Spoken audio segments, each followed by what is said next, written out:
हमारे गांव के पास एक पहाड़ है। गांव वाले हमेशा उस जगह से अजीब सा डरते रहते हैं। कोई भी वहां जाने की हिम्मत नहीं करता। सब कहते हैं कि उस पहाड़ पर एक बूढ़ा सुनहरा बकरा रहता है जो इंसानों को खा जाता है। शुरू में मुझे लगा लोग बस मुझे डराने के लिए ऐसा बोलते हैं, क्योंकि मैं गांव का इकलौता लड़का था और सब मुझे बहुत प्यार करते थे। लेकिन उस दिन सब कुछ बदल गया। उस दिन मौका देखकर मैं चुपके से पहाड़ पर अंगूर तोड़ने चला गया। वापस आते वक्त अचानक रास्ते में एक बूढ़ा बकरा मेरे सामने आकर खड़ा हो गया। उसे देखकर मेरे होश उड़ गए। वो बकरा मेरे पिता से भी लंबा था और उसकी आंखें लाल कपड़े की तरह चमक रही थी। वो बिना पलक झपकाए सीधे मेरी तरफ घूर रहा था। मैं कुछ समझ पाता उससे पहले ही वो अचानक मेरे सामने घुटनों के बल बैठ गया और उसके मुंह से एक अजीब डरावनी हंसी निकलने लगी। हमारे बीच बस 2 मीटर की दूरी थी और उसकी टेढ़ी टांगे धीरे धीरे मेरी तरफ बढ़ रही थी। मैं इतना डर गया कि एक पत्थर उठाकर उसकी तरफ फेंका और भागता हुआ नीचे गांव की तरफ दौड़ पड़ा। घर पहुंचते ही माँ ने मेरा डरा हुआ चेहरा देखा और घबराकर पूछने लगी, कहाँ गया था तू? चेहरा पूरा सूख गया है। मैंने कांपते हुए कहा, माँ पहाड़ पर बहुत बड़ा बकरा है। ये सुनते ही माँ सन्न रह गई और बोली, क्या तू सच में पहाड़ पर गया था? क्या वो बूढ़ा बकरा तेरे सामने घुटनों के बल बैठा था? मैंने रोते हुए कहा, हाँ, वो मेरे सामने जमीन पर घुटनों के बल बैठ गया था। माँ का चेहरा पीला पड़ गया और उसने डरते हुए कहा, अगर वो बकरा किसी के सामने घुटनों के बल बैठ जाए तो समझ लो वो उसे खाने वाला है, वरना वो अपनी जान तक नहीं छोड़ता। पड़ोस वाले चाचा के बेटे को भी वही बकरा घसीट कर ले गया था और खा गया था। ये सुनकर मैं डर के मारे रोने लगा और कांपते हुए बोला, माँ अब क्या होगा? मुझे बहुत डर लग रहा है। तभी पिता बाहर से दौड़ते हुए आए और माँ की बात सुनकर उनका चेहरा भी गुस्से और डर से सख्त हो गया। वो जैसे मुझे मारने वाले थे, लेकिन खुद को रोक लिया। उन्होंने कहा, बच्चे को छिपा दो और तुम भी छिप जाओ, मैं गाँव वालों को बुलाकर लाता हूँ। मुझे यकीन नहीं कि वो बकरा इतना ताकतवर हो सकता है। इतना कहकर पिता टॉर्च और बड़ा छेनी लेकर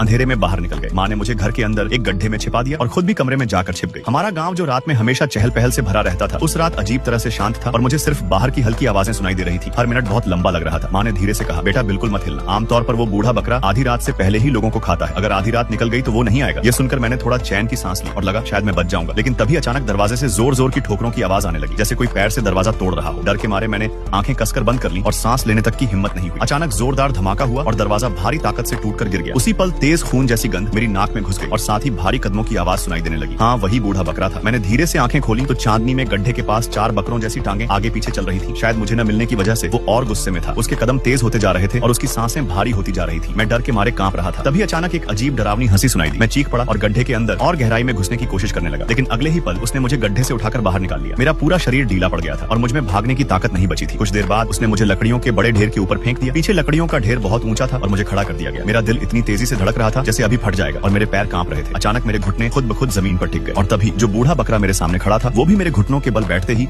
अचानक जमीन पर गिर पड़ा। उसके काले पीले शरीर पर अजीब सी रेखाएं बनी हुई थी और उन रेखाओं के बीच एक रहस्यमय आकृति दिख रही थी जो इंसान की आंखों से बिल्कुल अलग लग रही थी।